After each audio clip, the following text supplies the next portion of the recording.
And some of you are not successful because every single time you run up against a trial, every time you run up against a tribulation, you stop.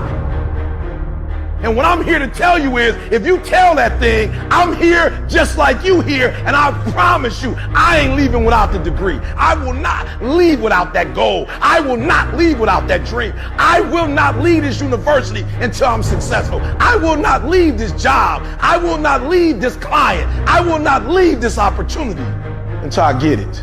What is it that you need to be focusing on? And I want you to focus on it 3 times a day.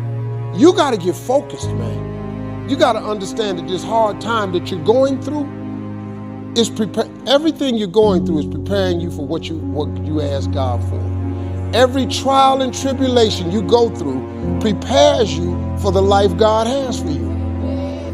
There are many people who believe because of where they're born, because of the area where they are in life and where they find themselves, that's all they know. Given my circumstances, ladies and gentlemen, I shouldn't be doing what I'm doing right now.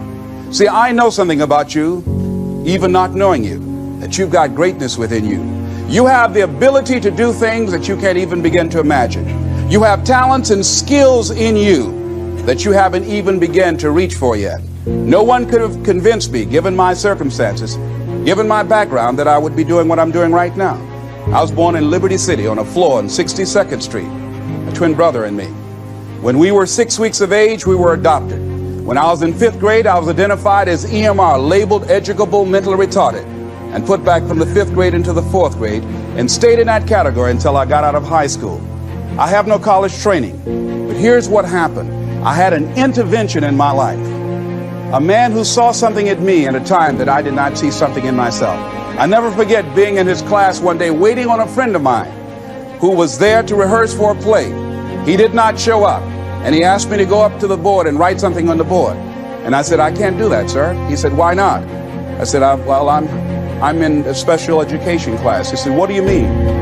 I said, go up to the board and write what I'm about to tell you. I said, I can't do that, sir. Why not? I'm educable mentally retarded. And he came from behind his desk. He said, don't ever say that again. Someone's opinion of you does not have to become your reality. And that changed my life. It was Oliver Wendell Holmes who said that once a person's mind is expanded with an idea or a concept, it can never be satisfied to going back to where it was. So some of you are going to experience a breakthrough. Some of you are going to go back and look at your dreams and brush them off. Some of you are going to begin to look at yourself and say, hey, look here, I know I have not done all that I can do.